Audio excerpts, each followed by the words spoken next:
तो ये chapter number 4 cubes and cube roots.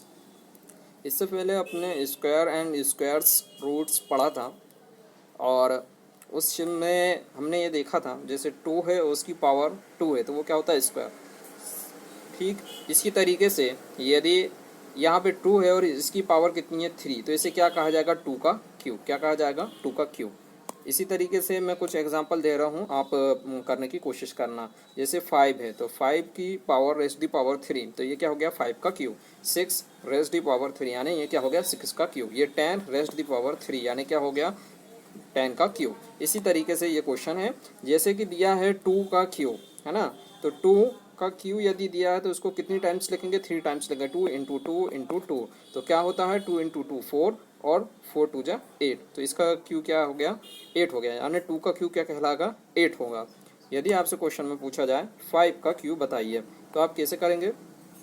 5 का क्यू करने के लिए हमें सबसे पहले 5 को लेना है और इसका क्यू लगा देना है। तो 5 3 टाइम्स लिखना है 5 इंटू 5 इंटू 5 कितनी टाइम्स लिखा 5 5 5 जा कितना होता है 25 और 25 जा कितना होता है 125 क्या लिखेंगे 125 इसका आंसर होगा। अब ये पूछा था कि 5 का क्यू कितना है तो 5 का क्यू कितना है अपन को ये बताना है 125 5 का क्यू होता है। ठीक हम इसी तरीके से जैसे हमने परफेक्ट स्क्वायर पढ़ा था लास्ट चैप्टर नंबर 3 में, ठीक इसी तरीके से चैप्टर नंबर 4 में परफेक्ट क्यू होता है। परफेक्ट क्यू किसे कहा जाता है परफेक्ट क्यू उसे कहा जाता है जो जिसमें पूरा पूरा डिवाइड हो जाए कुछ भी बचे ना। ठीक इसी तरीके से जैसा कि हमने स्क्वायर में पढ़ा था। यहाँ पे परफेक्ट क्यू के बारे में फर्स्ट में दिया है 2 का क्यू कितना होता है 8 तो ये क्या कहलाएगा परफेक्ट है ना।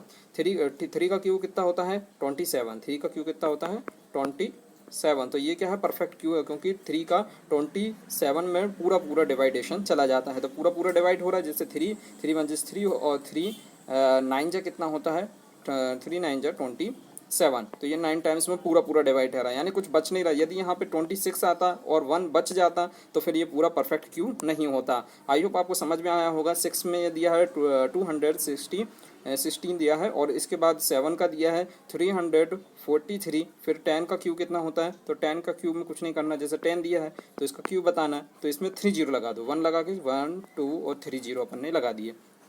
यदि वो स्क्वायर पूछता तो हम कितने जीरो लगा देते 2 जीरो लगा देते है ना। तो स्क्वायर तो अभी उसने पूछा नहीं है, पूछा क्या है क्यूब तो इसलिए क्यूब में 3 जीरो लग जाएंगे। आई होप आपको समझ में आया होगा। नेक्स्ट अपन इसमें देखते हैं और क्या दिया हुआ है। जैसे कि इसमें क्यूब कुछ दिए हुए हैं और उनके नंबर्स भी दिए हुए हैं। जैसे नंबर क्या है नंबर 1 है तो 1 का क्यू क्या होगा 1 इंटू 1 इंटू 1 तो इंटू में क्या आएगा 1 ही तो आएगा ना। तो 1 का क्यू क्या हुआ। यदि 1 का क्यू पूछे कभी भी 1 का क्यू पूछे चाहे स्क्वायर पूछे वो हमेशा क्या होगा 1 ही होगा।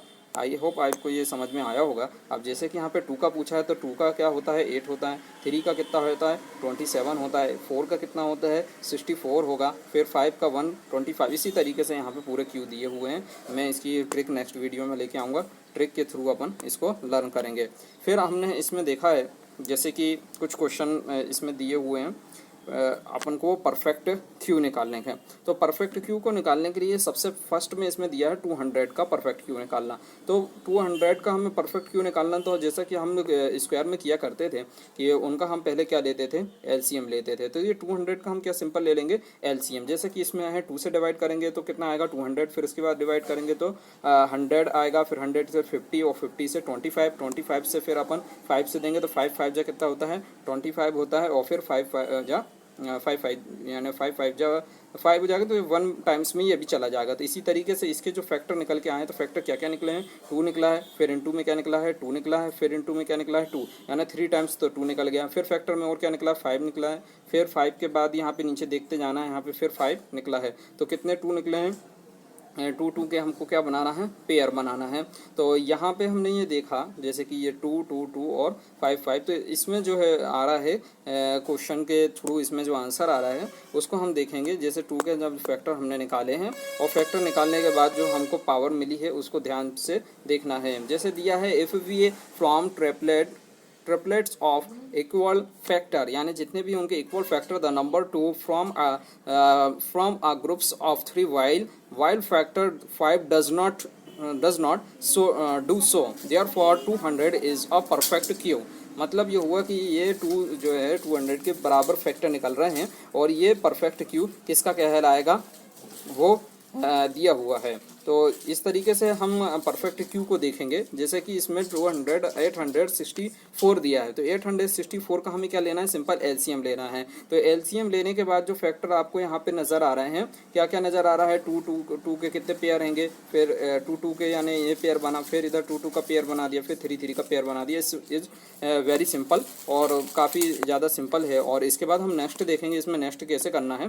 जैसे कि इसमें नेक्स्ट देखने के लिए यहाँ पे अपन वीडियो को थोड़ा सा, हाँ, तो ये जो है ना अपन नेक्स्ट वीडियो एक क्वेश्चन और करेंगे। जैसे find the cube of cube roots of, इसमें जो अपन को फाइंड करना है क्यूब का रूट को फाइंड करना है, यानी रूट निकालना है। तो रूट निकालने के लिए कुछ नहीं करना है, जैसे पहले हम करते आ रहे हैं एलसीएम। तो सिंपल हम क्या लेंगे, एलसीएम। एलसीएम 2 से करेंगे तो कितना आएगा 32, फिर 2 से करेंगे 16, फिर 2 से करेंगे 8, फिर 2 से करेंगे तो 4, फिर 2 से करेंगे तो 2, और फिर आखिरी लास्ट में 1 आ जाएगा। तो ये 2 कितने टाइम्स आया, ये आया 6 टाइम। 2 कितने टाइम्स आया, 6 टाइम।